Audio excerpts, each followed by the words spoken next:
The number of people forcefully displaced has continued to rise over the last 10 years and is now reaching 80 million. To make matters even worse, the COVID-19 pandemic has sparked a crisis of global magnitude, and infodemic, a word coined by the WHO, has become a buzzword. These culminating crises have further aggravated the refugee situation. In 2020, more than ever, reliable, unbiased information can save lives.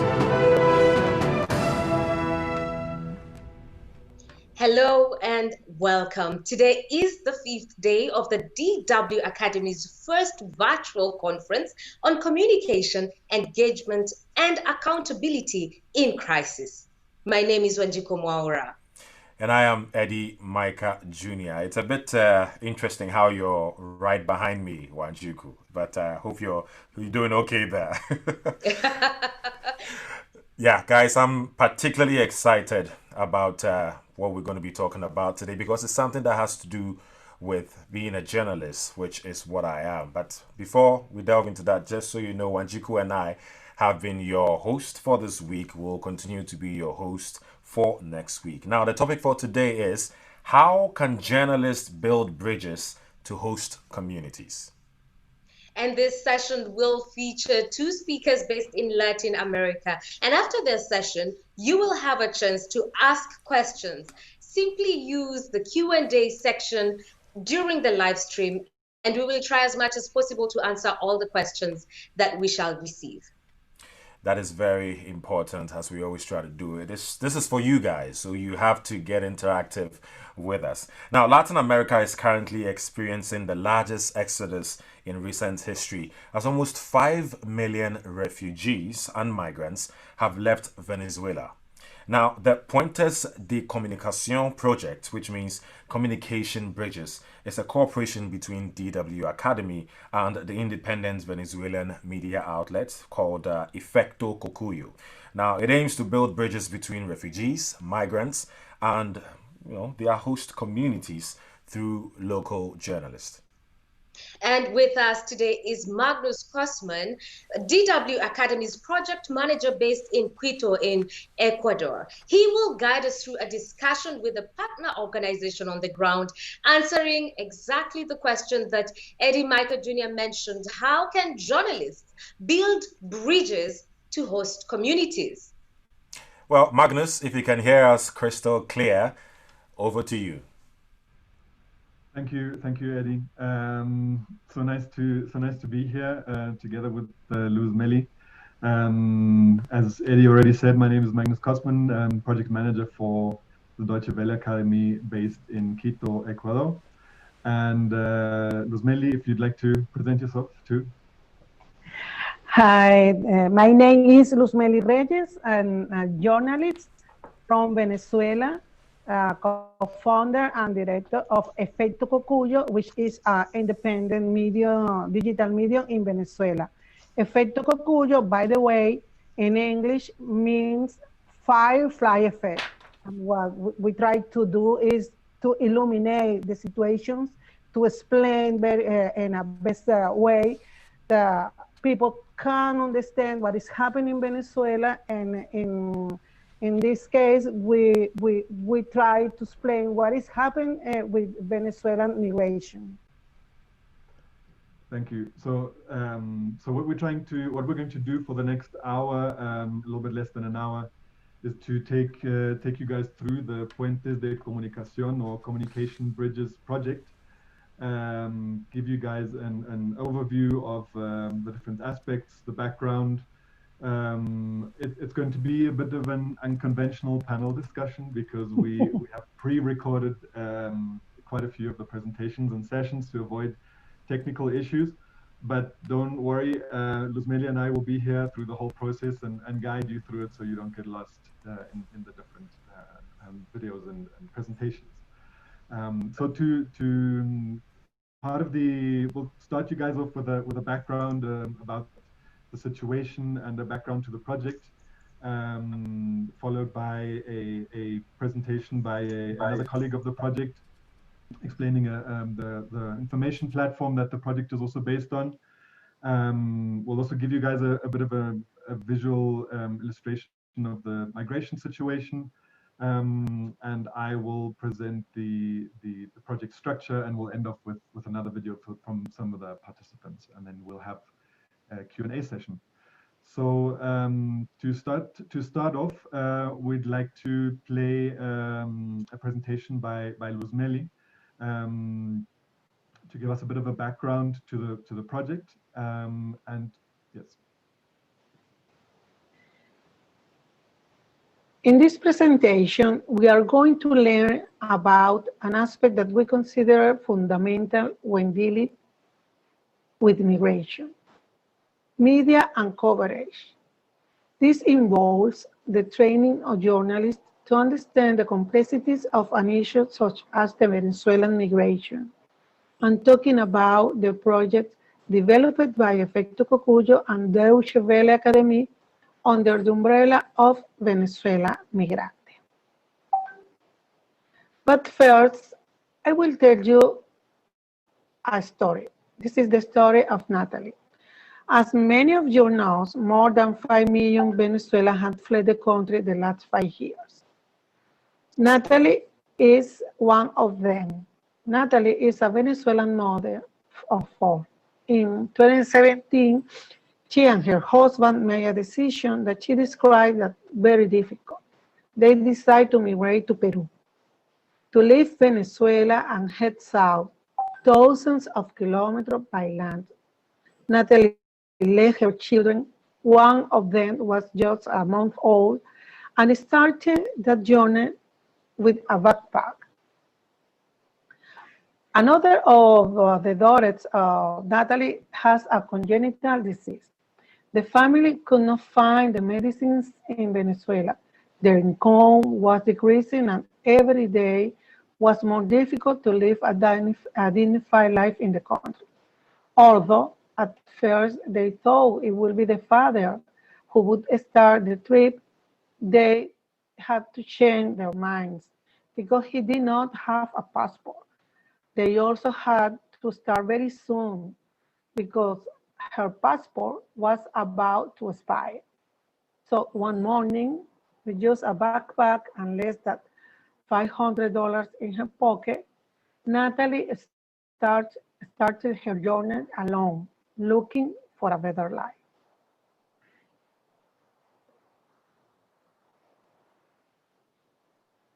What makes a woman leave everything behind to go across unstable borders? The search for a better life. This seems to be easy to understand, but it's not. Venezuelan migration is more than 5 million people. According to official United Nations figures, the Venezuelan displacement crisis is one of the 5 global displacement crises in the world, the second one in magnitude after the Syrian one. According to the COVID survey, which is conducted by 3 Venezuelan universities, 80% of the people who left the country have done so in the last 3 years. And the reason why they migrate is because they were looking for a better life. Venezuela were not used to migrating. We always was a host country. During my working trips, I start noticing the Venezuelan accent in many places. In Colombia, for example, specifically in Bogota, I saw dozens asking for money on the street, playing music, asking for help, and work also. In Brazil, many trying to master Portuguese language to integrate to Brazilian society. I can say that I have seen the sadness in their looks, but also the hope on their faces. Then in our team, we began to wonder what was happening, why so many people were leaving the country. Unlike the other major displacement crises in the world, in Venezuela, there is no war, there is no natural tragedy, but there is still a complex humanitarian crisis that puts life at risk. Natalie's daughters whom I told you about at the beginning, could not receive stable medical care for her case. Now we know why Venezuelans migrate. The next question we ask ourselves is how we can contribute as journalists to understand the situation of Venezuela. A research study made in 2017 on the Venezuelan migration revealed that the most migrants had a university degree. However, and despite these positive characteristics, which has been maintaining with some difference over the years, we noticed that the migration coverage had a negative burden of Venezuelan migrants. Then we began to ask ourselves, what is happening and how we can tell what is happening in Venezuela and make it understandable. But we were asking to ourselves how to do it in the best way. So we decided to ask the Venezuelan migrants. We had a meeting that we called Agua Yoyo with migrants at the Cabo Festival in Medellin in 2019. The guayoyo is a way that we prepare the coffee in our homes. We usually offer it to people who visit us at home. So in this guayoyo with migrants, we ask them how they look at themselves and what could we do to make a better journalism. And they told us, tell our positive stories, use the right terms, explain context, avoid stigmatization. Please do a better journalism and try to say that we are not criminals and we are not stealing the job for other people in the country that are receiving us. In this way, Venezuela Migrante began to consolidate itself as a platform of information. We decided that we are going to work with Venezuelan journalists that were also migrants. However, we have not solved other problem. How can we get media and journalists in the receiving countries to become interested in the issue and have an impact on the understanding of the problem? We found the solution in this project developed by DW Akademie, which in Spanish called Puentes de comunicación, communication bridge, a virtual course of journalistic coverage of migration.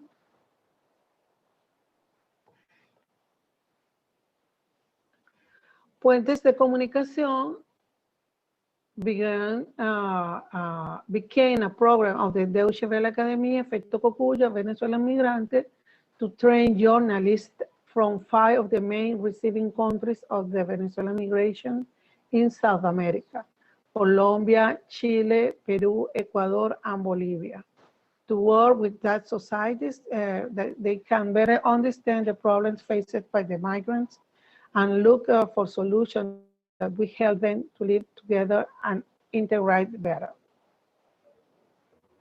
This is a virtual course holding citizen dialogue and public forums.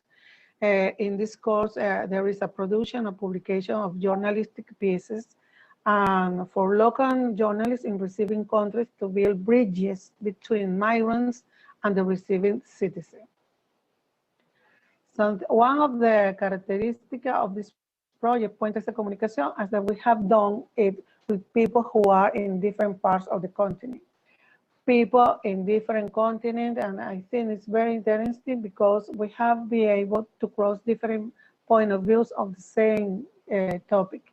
I believe this has served us to enrich the treatment as well as a discussion on how to make a more accurate coverage of the issues behind the migrations of Venezuela in these 5 countries. One of the results that we find interesting in this way, Puentes de Comunicación work, is going to be explained by my colleague Magnus later. But I do believe that there is something that stands out a lot of this initiative And that is the way about how the pedagogical model was built and how the work was done with each of the participants. At this moment, we are in the phase choosing the topics that will be reported by this participant and with the condition that they must write for media in the regions, in the out country, in their countries. Since we have come this far, I would like to remind you of Natalie.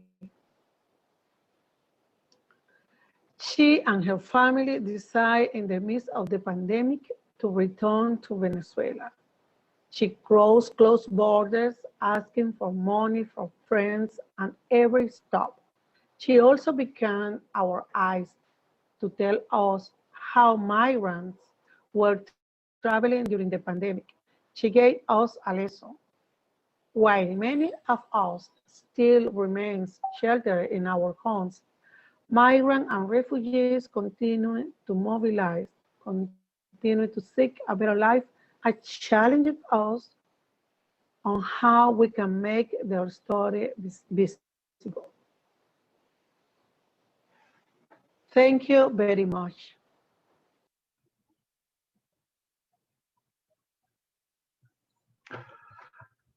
Thank you, Luz Mely, for that presentation. We have our next guest also here. So in her presentation, she mentioned the platform.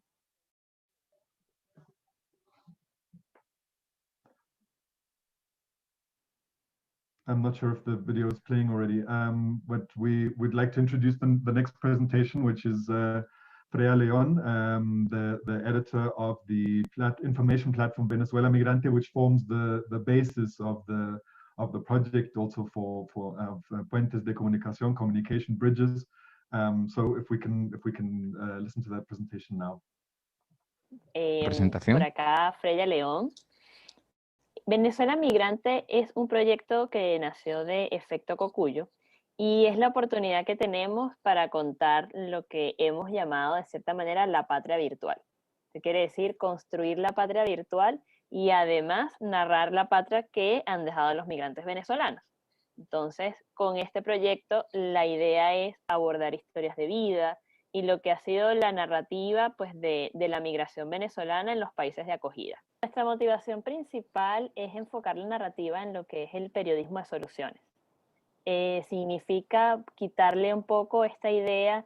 Efectivamente, comprendemos que hay un drama detrás de toda la migración venezolana y detrás de todas las historias, pero también queremos contar este lado que significa que los venezolanos, una vez que salen y cuando llegan a un país de acogida, están en búsqueda de una mejor calidad de vida, están en búsqueda de encontrar soluciones, y esto lo queremos dejar plasmado.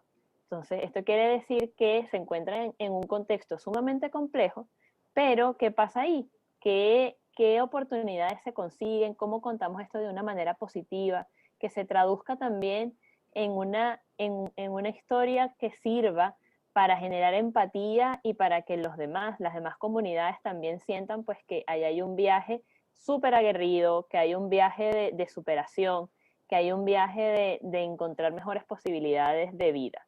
Entonces, en ese sentido, pues apostamos por un periodismo de soluciones que también puede ser bastante complejo porque es una narrativa que amerita mucho trabajo de investigación para encontrar en estas dificultades que tienen los venezolanos en los países de acogida, pues cuáles pueden ser las mejores respuestas para estas dificultades. Entonces, en ese sentido, nos hemos enfocado en lo que ha sido el periodismo de soluciones. Seguimos trabajando en ello porque no siempre podemos lograr que la historia que estamos contando cumpla con todos los requerimientos del periodismo de soluciones. Entonces también ha sido un espacio para experimentar distintas narrativas mientras trabajamos historias que se enfoquen en el periodismo de soluciones. Por ejemplo, recientemente estamos trabajando en lo que es la inserción escolar de los niños venezolanos en Ecuador, y lo estamos contando pues desde qué otras oportunidades y qué asociaciones se han encargado de brindar la posibilidad a que los niños pues realmente queden insertados en lo que es la escolarización. Porque muchos migrantes venezolanos que llegan a Ecuador se tienen que quedar en poblaciones rurales donde es muy difícil el acceso a la educación. Entonces también ha quedado ahora en un contexto de pandemia, y precisamente por la situación de pandemia y la escolarización vía internet, esto también se sigue sumando como una dificultad para los niños venezolanos. Y ahí encontramos una organización venezolana que también trabaja con profesores ecuatorianos que están tratando de llevar la educación a zonas rurales. Esto, por ejemplo, es una narrativa de soluciones y es algo que estamos contando, y estamos buscando la manera de que cada historia que se presente con una dificultad, buscarle la cara que dé cuenta de cómo las sociedades en los países de acogida se articulan para entregar soluciones que sirvan para mejorar las condiciones de vida de los migrantes y a su vez las condiciones de vida de los demás ciudadanos de ese país. Siempre está la mirada migrante, no solamente de mi viaje acá ahora en Chile, sino yo partí de Venezuela en el año 2013, si bien partí por razones, por estudio y por razones totalmente voluntarias. Después de terminar la formación en España, en la maestría, migré a Chile porque en España comenzaron las dificultades como migrante. Esto quiere decir que no encontraba trabajo, que renovar los papeles como estudiante era sumamente complicado, que pedían muchos ingresos que en ese momento pues no tenía la manera de demostrar, y ahí vino esta segunda migración que era, bueno, ¿a dónde me voy? ¿A qué país puedo tramitar mis papeles y puedo tener oportunidades laborales? Entonces fue cuando llegó la oportunidad de Chile en el año 2015, y también lo que ayuda, y que yo también lo uso mucho en este enfoque periodístico que le damos, es la ayuda, ¿no? Es la red de apoyo que uno comienza a hacer como migrante. Y esto también me sirvió a mí como experiencia para contarlo en otras historias. O sea, cuando yo me vine a Chile, me vine porque me ayudó una amiga chilena que conocí en España. Y a los migrantes venezolanos y en general a los migrantes, pues nos pasa eso. Vamos articulando una red de apoyo que cuando llegamos al país de acogida nos arropa, nos ofrece, nos da tanta solidaridad y tanta empatía, que también buscamos contar eso en las historias que los periodistas que trabajan con nosotros están reporteando constantemente. Entonces esa mirada como migrante, trato de que siempre rescatar lo positivo, siempre rescatar el apoyo que nos pueden dar los ciudadanos en los países de acogida, porque fue mi experiencia también, y también ha sido la experiencia que he escuchado en otros compañeros. Es verdad, todos hemos tenido dificultades al momento de emigrar, pero como esto también acompaña nuestra narrativa, es, bueno, detrás de esa dificultad, ¿cuál ha sido la solución? En este caso, la experiencia migrante, la solución ha sido la red de apoyo que podemos ir creando poco a poco. Thank you, Freya. So Mely and Freya both started introducing us to the situation that migrants face in the countries that they are either transitioning through or settling in. But to illustrate this a little bit more, we've got another short audio gallery for you. So we'd like to take a look at that to illustrate the situation a bit further. Venezuela Migrante, a project by Efecto Cocuyo to tell the Venezuelan migration and help to build the virtual homeland. But why is it important to tell the Venezuelan migration? To empathize, to show solidarity, to go beyond the number 5,202,270 Venezuelans who have left the country, according to the Coordination Platform for Refugees and Migrants from Venezuela, because they are stories and not just numbers. Raising awareness about Venezuelan migration favors a bigger story: human mobility, and why are so many forced to leave their home country. Mi nombre es Natalie Carballo, soy venezolana, tengo 34 años y actualmente soy migrante.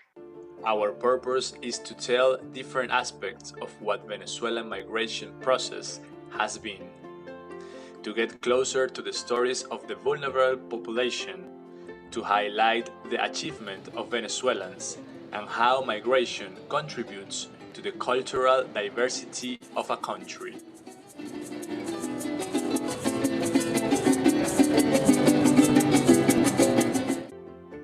Venezuelan migrant women in Ecuador, resisting unemployment and eviction.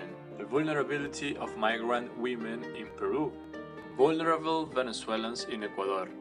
Around 350 families have been evicted because they cannot pay the rent. Talent on the run. Venezuelan scientists stand out in Argentina. The life of Venezuelans without a passport. Symphony of the Venezuelan diaspora, promoting human development in Colombia. Symphony of the Venezuelan diaspora. Singers dismantle stereotypes in Brazil. And so much that we still have to tell. It is a narrative that does not stop building itself. Meanwhile, and in the words of Natalie Carvalho, a Venezuelan migrant who has shared her experience with us, we hope to contribute to generate a discourse that makes all these issues known at the migration level, so no migrant goes through uncomfortable situations, such as xenophobia, and the exclusion of many services, such as health and education. Because countries are not well informed about this issue and ignore many things regarding the treatment of the migrants.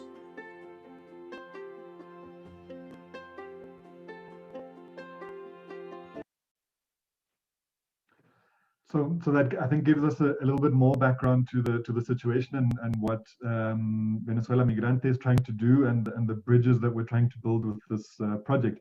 But I'd like to ask Luz Mely a question at this point.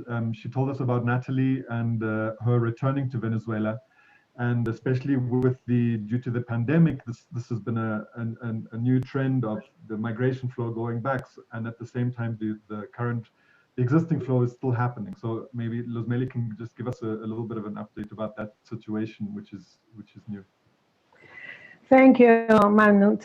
Yes, I think that we have to look right now. The situation is changing in a way that because there are people who are coming to home, but they decide to return not because the situation in Venezuela is better, but because the situation in the countries where they were living is worse. So the situation of the migrants, some migrants in those countries are very unstable. So they decide to come back to Venezuela, but it's not easy for them even enter to the country because the border is closed. There is a limitation for how much people can enter to Venezuela from Colombia, for example, every 2 days. So they have to spend a lot of time, hours, waiting for the permission to go to Venezuela. And then when they arrive to Venezuela, they have to spend a quarantine in some places that they denounce that they are not very well in a very well way to spend 14, 15 days waiting to continue the travel to the country. And we have a lot of stories about people, they were walking. Could you imagine the people that decide to return to this country, walking from Peru, Ecuador, Colombia, until to reach the Venezuela frontier for three points of the frontier. Thank you. So that really makes the situation in the host countries even more difficult, and I think it makes it even more important to support local reporting, to work against disinformation, and because local reporting often fuels exclusion when it's not done well, or xenophobia or even violence, and this is with people now being trapped in these countries in certain situations or being limited to move further and flows in both directions, this becomes even more important. So now we will go into a little bit into the project structure and what we're actually working on at the moment, because the project is ongoing. So if we can play that video about how we are actually building bridges. So here we would like to give you guys a bit of a glimpse into the project structure and the learning model that was used to guide the participants in the production of their work. The project was structured in two main components. Firstly, the training component, and secondly, a production component with a smaller select group of participants. So the first training part was for the entire group of applicants. In total, 52 participants graduated from this process. It had a duration of 3 months and began with a week of introductory courses to the platforms, how the model would work, the different spaces, so the participants could get used to that way of working. Each module, there were 5 modules of the course, and each of them was divided into 2 weeks. The first based on an e-learning platform, which I'll show just now, and the second week a production lab. So the first week, the e-learning part, each module was constructed by an expert on a specific topic. Some of the topics were human rights, research methods, data visualization, for example, and each of those modules ended in a practical assignment and was accompanied by consultancies. At the end of the 5 modules, the participants were given 2 weeks to complete their final projects. And out of the 52 participants, there were 43 final projects that were handed in, which there's some really great pieces of work among them. And we really recommend you to visit the website, and where you can see a list and read all of them. You'll find the links on the website. Maybe we can post them in the chat later. So the after the training phase, so this was, as I said, 3 months long.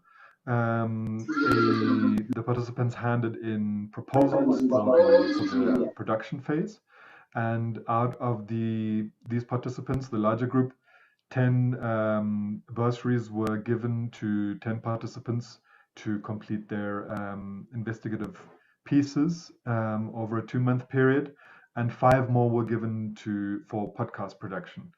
And this is the project phase where we're at right now. The participants are beginning their work on their pieces, and they will hand these in at the end of November, and a final event will close the project, for now at least, in the first week of December. So the e-learning part was done on Chamilo, which is a free and open source learning platform, much like Moodle. In this case, it worked better for us because it gave us a lot more flexibility in terms of reducing elements on the page and clutter, so making the content in the center and much more accessible to the participants. It was based on a lot of multimedia content, videos, lectures by the experts that were in charge of each module, and little text to not so that the time spent on the content could fit in with a busy work schedule. It was very practically oriented, which obviously led to the production of the practical assignments in the second week of each module.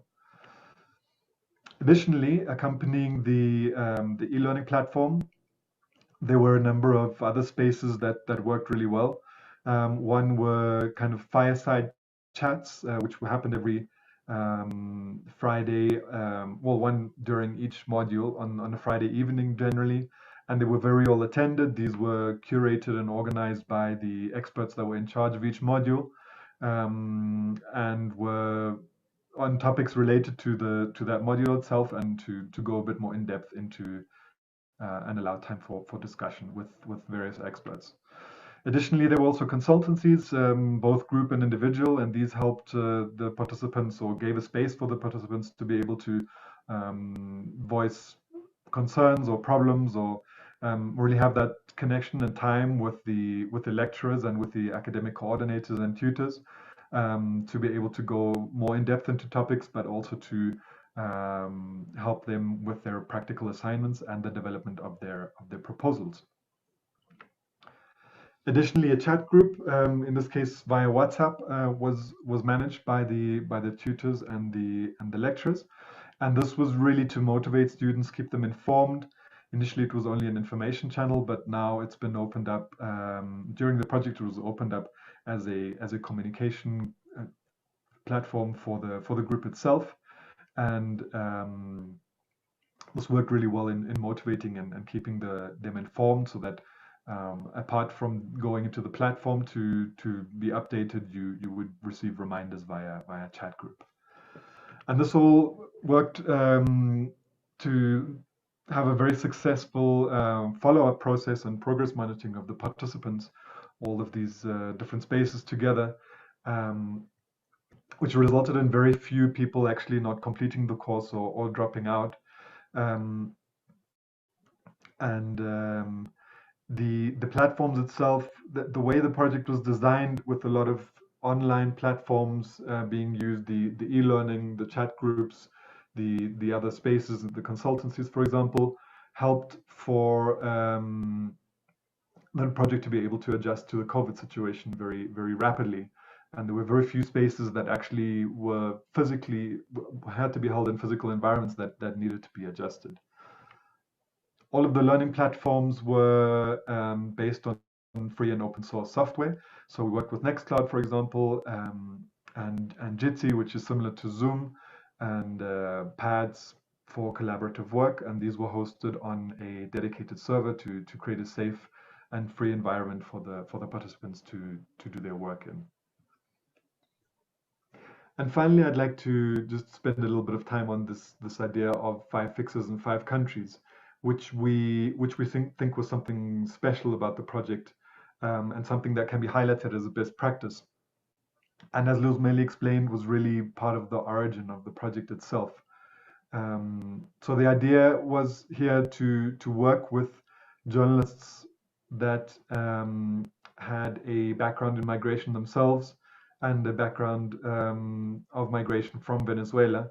And these journalists are based in the countries where the participants come from. And so this was really something special, because these fixes were selected to accompany the participants in their research, to help them identify news sources, in their personal project development, in choosing the topics, and we really believe that this gave the work of the participants a unique perspective, and also access to migrant communities that they may not have had before.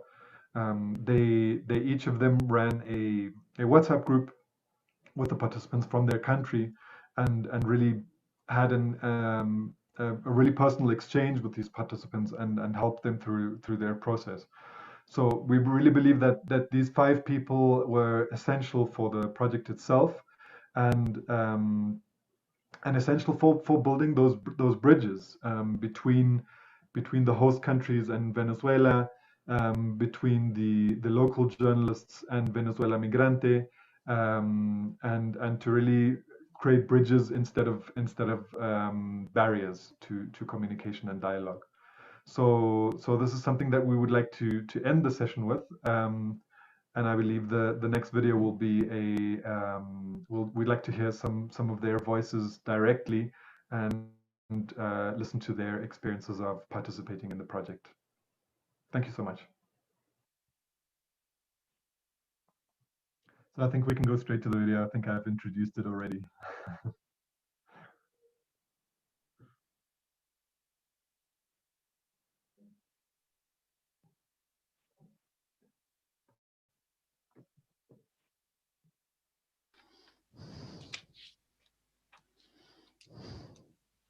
Hola, ¿qué tal? Mi nombre es Ayatollah Núñez. Soy periodista inmigrante venezolano en el Perú.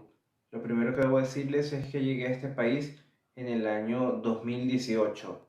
Lo hice motivado a una situación muy compleja que viví en el país. Durante la cobertura en una de las protestas del 2017 al diario El Nacional, terminé así. agredido por la Guardia Nacional de mi país. Hola, mi nombre es Fabiana Ortega, soy periodista venezolana. Estoy en Bogotá, Colombia, desde finales del mes de febrero del 2020, precisamente debido a la pandemia. Hola, les habla Jorge Flores Riofrío, periodista venezolano radicado en Guayaquil, Ecuador. Por circunstancias de la vida, me topé con este proyecto que se llama Venezuela Migrante. Desde allí, con muchas herramientas empíricas, empecé a escribir sobre la situación de los venezolanos. Una vez que entré al curso de Puentes de Comunicación, obtuve las herramientas que necesitaba más que todo en el área tecnológica. Tuve la oportunidad de participar en el curso Cobertura Periodística de Migraciones, en el que aprendí nuevas técnicas y nuevas herramientas para poder narrar y relatar lo que están pasando los venezolanos en los países que los han acogido.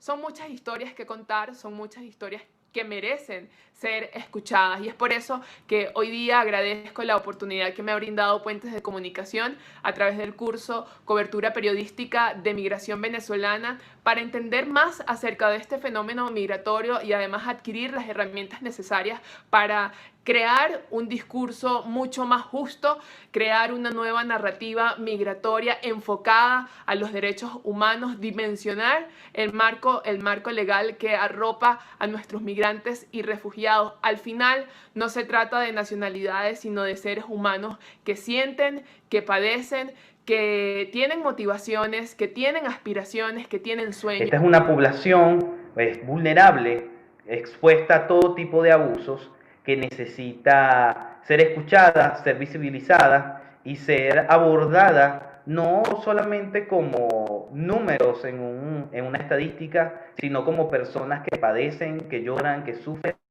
y que al mismo tiempo también tienen esperanzas de poder desarrollarse plenamente como seres humanos, como latinoamericanos y como ciudadanos del mundo. Para mí, Puentes de Comunicación ha sido una herramienta un poco para también dejar un registro de lo que está ocurriendo con la migración venezolana y que debe quedar constancia, porque también estos documentos sobre las violaciones de los derechos humanos de las que estamos siendo los migrantes deben ser investigadas a corto o a largo plazo para determinar las responsabilidades de las autoridades, no solo de las que nos obligaron a migrar, sino en los países de receptores donde se cometieron diversos abusos y que no pueden ser callados.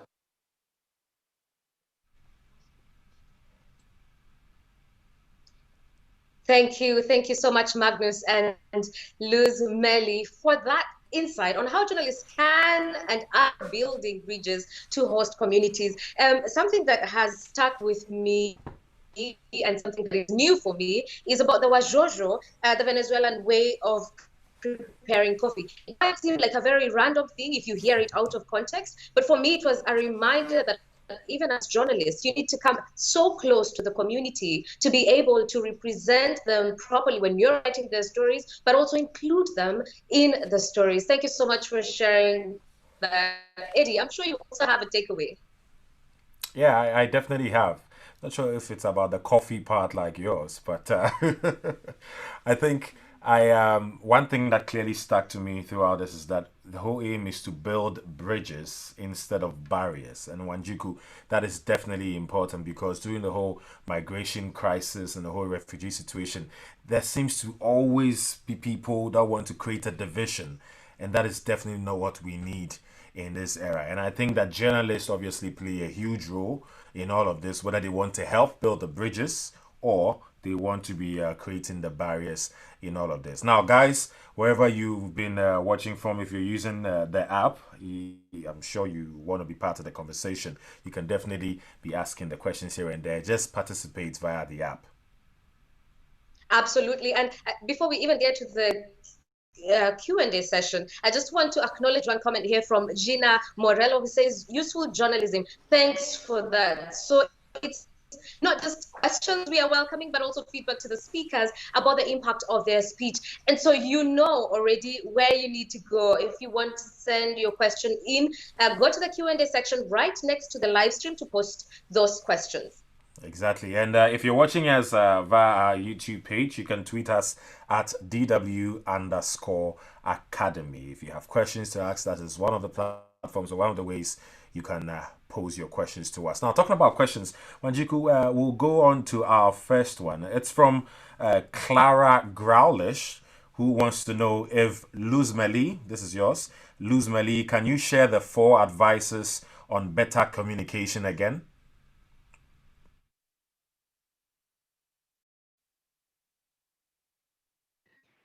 I think that we should understand that the journalists have an important role making understandable the situation. And some people advise us, for example, avoid some numbers, because when you say numbers and you say 5,000 people is coming to this country, or million of people is coming to this country, well, people who is receiving that, they can feel that there's like an invasion is something that we have in our mind, the human being have this in our mind.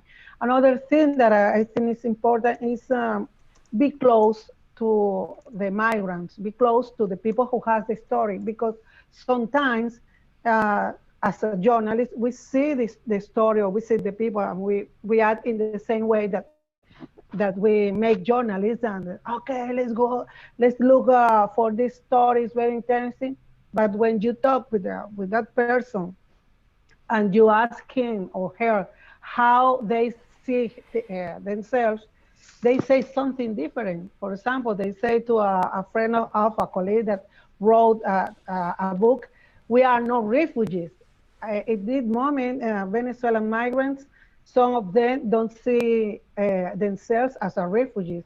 So I think the dialogue, the conversation between the migrants and journalists is very important to educate us, to understand better the situation, and to find the better way to tell the story of that people. Okay. Wanjiku? Yes, we also have another question from Andrea Masha, who's saying it's very impressive and a great idea to create an e-learning platform. I think this goes both to you, Magnus, and Luzmel.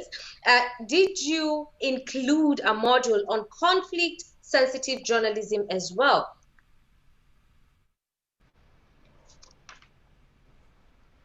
That's a good question. In directly, no. The modules that were included were about mobility and human rights, migration journalism, and had a very practical approach also in terms of research methodologies and data visualization, for example, and innovation in terms of creating new narratives. Not sure if Mely would like to add something to that, but that's kind of been the focus of the course. Magnus, I'm sorry for people who is listening to us, but I would like to understand better the question. So Magnus, could you translate it for me for a while? The question. Sí, había en los contenidos un enfoque sobre conflicto o el manejo de conflicto en términos de periodismo. Well, I'm not sure. What we try to do is first make a journalist giving some tools, resources that they can use in a different way. The approach to the people, for example, the approach to the situation, to understand what is happening in the situation. In terms of the conflict, I'm not sure if I understand very well, but what we try to say is that in the case of Venezuelan migration, as you know, that we don't have a war inside of the country. We have another situation that we had to explain with some humanitarian workers what is happening in Venezuela, in order that the journalists can understand the real situation and can figure out how to approach to the migrants, how to approach the situation in Venezuela, and how to tell the story. I think I'm not sure if that is the answer, but but is what I understand about the question. Yeah, I'm pretty sure you have answered to the best of your knowledge what our person wanted to know.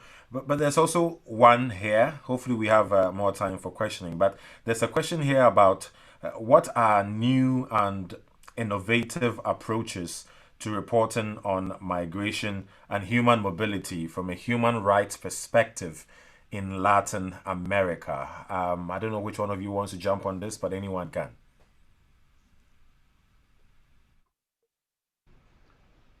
Mely, would you like to respond? Yes, I would like to respond that because I think that as self-criticism as journalists, I think that in Latin America, or the continent, we don't have the migration as a field of coverage. And we approach to this field in a way that maybe people, journalists approach to cover crimes or that kind of situation. So we don't see the human rights vision. And for example, when we talk about the migrants that going from Central America to the United States, with we are focused on the spectacular of the spectacularity of the migrants in the caravanas, or maybe when they are moving, they are walking to the south, for example, people from Venezuela that are walking and cross the Andes, the mountains, and that kind of thing, instead of look as a human situation, we see like a movie or like a situation that's very spectacular. So I think that we have to be very critics about the way that we approach to the migrants and the migration in both cases. In the case that the people who is leaving Central America to the United States and spend hours, days on the front end in Mexico, Guatemala, El Salvador, for example, and people who is flee Venezuela to the south. And even the people who is coming from Africa and use Latin America to reach the United States. I think there is a bit, it seems that we can have right now the world scenery. Okay, thank you very much, Luz. Wanjiku? Yes, please don't leave yet because we still have a couple more questions and we have some time still. We've talked a lot about the challenges of communication between communities and journalists as well. And something that stood out for me from you, Mely, it was some migrants don't see themselves as refugees, so the language that you're using to communicate with them and about them varies. Now, during the trainings that you've offered so far, what are some of the challenges that local journalists pointed out when it came to communicating with the migrant communities?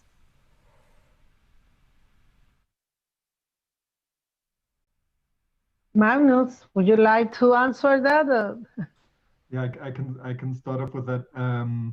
Well, I mean, I think one of the biggest challenge in this project has also been the pandemic. That this project was planned before.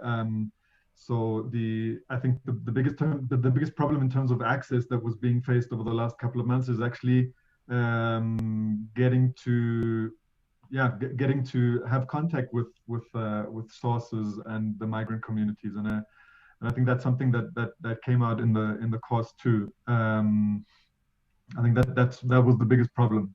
Not sure if Mely would like to add something to that. Yes, I think that we, especially right now in the pandemic,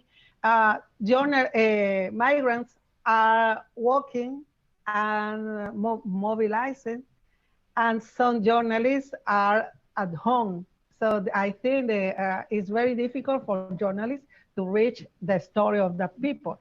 So with Gina Morello, what somebody mentioned it before, she designed a way to be in touch with that people, and she made with some other people some podcasts about the returning of Venezuelan people, and they miss the coverage with contact direct by WhatsApp, by call, by direct call, and when with people who is on the frontier.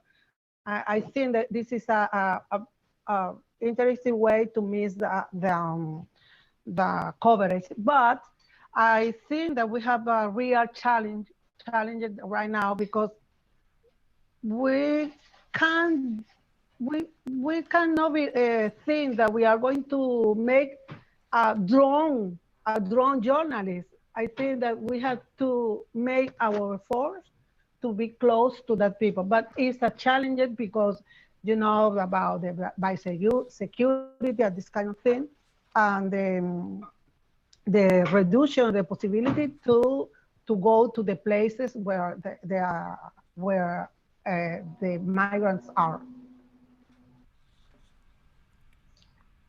Those are quite some challenges that you've raised there, but you've also shared some examples of how they have been overcome so far. Eddie, I think you also had a couple of questions on your end.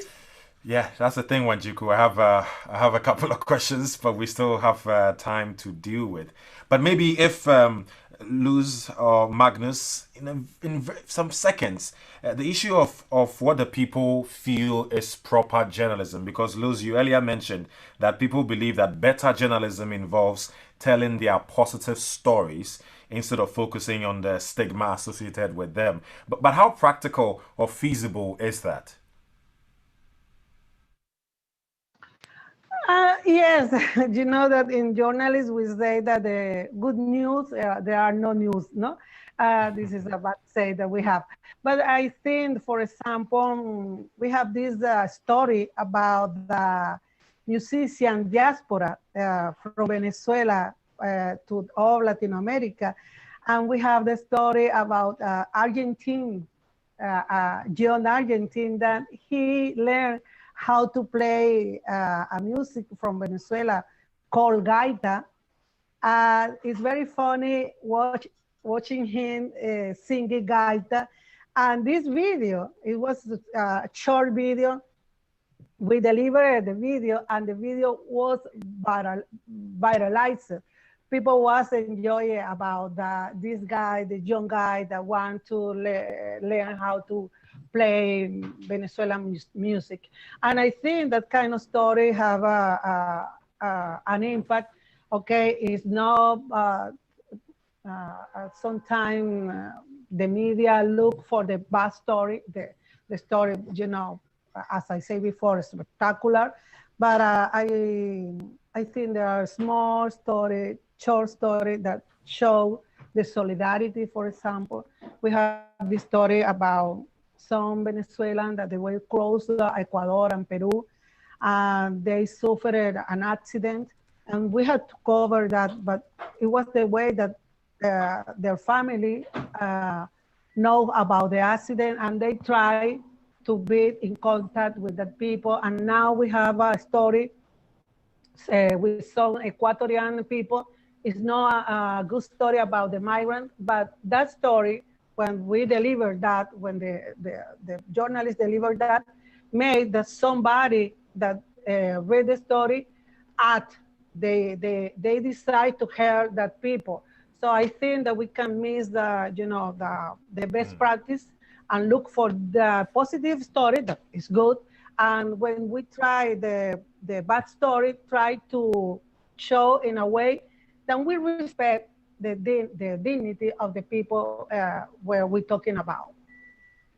And I'd like to add something to that, because I think it's a really important topic. And I mean, it was also mentioned in Freya's presentation earlier, the idea that it focused a lot on solutions journalism.